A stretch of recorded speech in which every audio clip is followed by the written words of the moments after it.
नमस्कार मित्रों, स्वागत है आपका श्री तिरुपति ज्योतिष कार्यालय एवं वैदिक पूजा पाठ सॉल्यूशंस के चैनल पर। मित्रों, आज हम जानने वाले हैं हमारे कुंडली देखने के मुख्य सूत्रों को, जिनके अनुसार हम कुंडली देखते हैं। ज्योतिष के जो भाव सूत्र हैं उस विषय को समझते हैं। ये जो भाव आपको दिख रहे हैं, इनको किसी को केंद्र, किसी को फड़पर, किसी को अपुक्लिम, किसी को त्रिकोण, किसी को त्रिक, ऐसे नामों से जाना जाता है। तो इन्हीं बारे में हम थोड़ी सी जानकारी लेते हैं। ये स्थान कौन से हैं, इनका फल क्या हो सकता है हमारे जीवन में, इस विषय पर बात करते हैं। तो सबसे पहले हम एक कुंडली के बारे में समझते हैं। जैसे कि आप जानते ही हैं, हमारे कुंडली के कोई भी भाव होंगे उसमें ये 12 भाव होंगे। 12 भाव अर्थात 360 का पूरा एक सर्कल हो जाता है। 30-30 अंश में एक एक स्थान आपको दिखेगा। ऐसे सब मिला के 360 का आपको एक पूरा सर्कल इस चौकोन आकार में मिल जाता है। तो एक नंबर जो होता है ये हमें केंद्र का भाव मुख्य कहलाता है। अब हम सबसे पहले जानेंगे केंद्र के भाव के बारे में। अब ये है केंद्र 1, 2 और ये 3 और ये 4। इन भावों को केंद्र का भाव कहा जाता है। इसको ध्यान रखिएगा। इसे केंद्र का भाव कहा जाता है। जब भी ग्रह कोई भी इन स्थानों पर बैठते हैं, संभवतः वो बहुत अच्छा फल प्रदान करते हैं। और साथ ही साथ मित्रों, आप देखने जाएंगे तो यहां पर हम फणफर, जिसे फणफर कहा जाता है, इन स्थानों पर अगर ग्रह बैठते हैं तो कभी शुभ और कभी अशुभ, जैसा ग्रह का स्थिति होगा, जैसी परिस्थिति होगी, उसी अनुसार ग्रह फल देते हैं। तो इसी प्रकार से मित्रों, फणफर स्थान है 2, 5, 8 और 10। ये स्थानों को जो है फड़फर के स्थान कहे गए हैं। फड़फर के स्थान 11, 2, 5, 8 और 11, इन स्थानों को फड़फर स्थान कहा गया है। यहां पर भी ग्रह बैठते हैं तो कभी शुभ कभी अशुभ फल देते हैं। इसमें मुख्यतः आप देखेंगे कि इन दोनों स्थानों पर बैठने वाले ग्रह कुछ शुभ और कुछ अशुभ फल देते हैं। और ये जो ग्रह हैं, ये हमारे जीवन में सुख समृद्धि के सबसे मुख्य स्रोत है। एक तो आय का स्रोत बनाता है और दूसरा यहाँ पर धन, वैभव और विद्या और शिक्षा, संतान, इस विषय पर प्रकाश डालते हैं। तो ये भी बहुत आवश्यक स्थान है। इन्हें फणफर के स्थान कहे जाते हैं। उसके बाद मित्रों देखेंगे आप अपोक्लिम। अपोक्लिम के स्थान जो है वो विषम संख्या में 3, 6, 9 और 12, इन स्थानों को जो है अपोक्लिम के स्थान कहे जाते हैं। अब ये भी स्थान बहुत अच्छे होते हैं। इसमें सिर्फ आप देखेंगे तो ये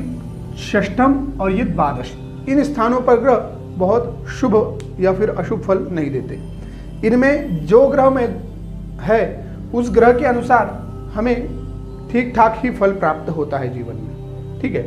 और तीसरे और 9वें स्थान पर स्थापित जो भी ग्रह होंगे वो हमें अच्छा फल प्राप्त कराते हैं। अब त्रिकोण के ग्रह बहुत ही शुभ फल देते हैं। एक तो 5 और दूसरा 9, ये दोनों स्थानों को त्रिकोण का भाव कहा जाता है। त्रिकोण में भी ग्रह जब होते हैं तो बहुत अच्छा फल प्रदान करते हैं, चाहे वो अपनी स्व राशि में हो और चाहे उच्च की राशि में हो, बहुत सुंदर फल प्रदान होता है। कभी कभी नीच स्थान पर भी अगर वो यहाँ नीच भाव में भी बैठ जाए, अर्थात नीच राशि में भी बैठ जाए, तो भी हमें कुछ ना कुछ उपाय करने के बाद बहुत अच्छा फल मिलने लगता है। उसके बाद मित्रों आप देखेंगे कि त्रिक स्थान जो है उसमें 6, 8 और 12, इन स्थानों पे संभवतः ग्रह अशुभ फल ही प्रदान करते हैं। इन स्थानों पर ग्रह अशुभ फल प्रदान करते हैं और त्रिक भाव इन्हें कहा जाता है। त्रिक 1, 2 और 12, ठीक है, मतलब 6, 8, 12 इन स्थानों पर ग्रह अशुभ फल प्रदान करेंगे। त्रिशटाय, इन स्थानों पर हमें ग्रह मिलित फल प्रदान करते हैं, यानी ना ज़्यादा हमें कोई दिक्कत आती है और ना ज़्यादा सुखी होता है। तो त्रिशटाय अर्थात 3, 6 और 11, इनको त्रिशटाय कहा जाता है।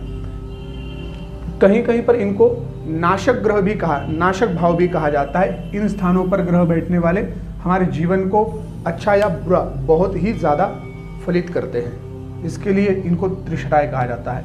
और एक तो मार्ग स्थान कहे जाते हैं 2, 7 और 8। मुख्यतः से इन 3 स्थानों पर, मुख्यतः 2 और 7, 8 इन स्थानों पर 2, 7 और 8 इन स्थानों को मारक स्थान भी कहा जाता है। संभवतः आप देखेंगे तो दूसरे नंबर को और 7वें नंबर को मुख्यतः से कहा जाता है। अष्टम भाव को भी मारक कहा जाता है, वैसे देखने जाए तो द्वादश को भी मारक ही कहा जाता है, मारक स्थान ही इनको भी संबोधित किया जाता है, कहीं कहीं पर इसका भी उल्लेख प्राप्त होता है। तो मारक स्थान है 2, 7, 8 और 12, इन स्थानों को मारक स्थान कहते हैं। जो ग्रह आपकी कुंडली में कभी आपने देखा होगा कि मारक ग्रह है तो इन स्थानों पर बैठने वाले ग्रहों को मारक ग्रह कहा जाता है, 2, 7, 8, 12। ठीक है, तो ये हमारे मुख्य है केंद्र, फणफर, आपोक्लिम, त्रिकोण, त्रिक, त्रिशटाय, मारक। तो इसको आप देखिएगा यहाँ पे लिखा हुआ है 1, 4, 7, 10, ये हो गया केंद्र, फणफर हो गए 2, 5, 8, 11 और उसके बाद आपोक्लिम हो गए 3, 6, 9, 12, और त्रिकोण में हो गए 9, 5, 9 और त्रिक में हो गए 6, 8, 12 और त्रिशटाय में हो गए 3, 6, 11 और मारक में हो गए 2, 7, 8, 12। मुख्यतः से 2 और 7 ये मुख्य हैं। तो इस प्रकार से ये ग्रह होते हैं, ये हमें शुभ और अशुभ फल प्रदान करते हैं।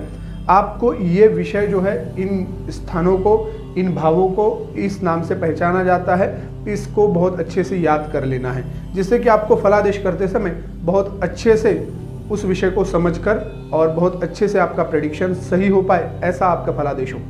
तो मित्रों इस प्रकार से आपको ध्यान कर लेना है। मित्रों वीडियो अच्छी लगी हो तो अपने मित्रों में शेयर कीजिएगा, चैनल को सब्सक्राइब कीजिएगा, वीडियो को लाइक कीजिएगा। जय श्री राम, हर हर महादेव।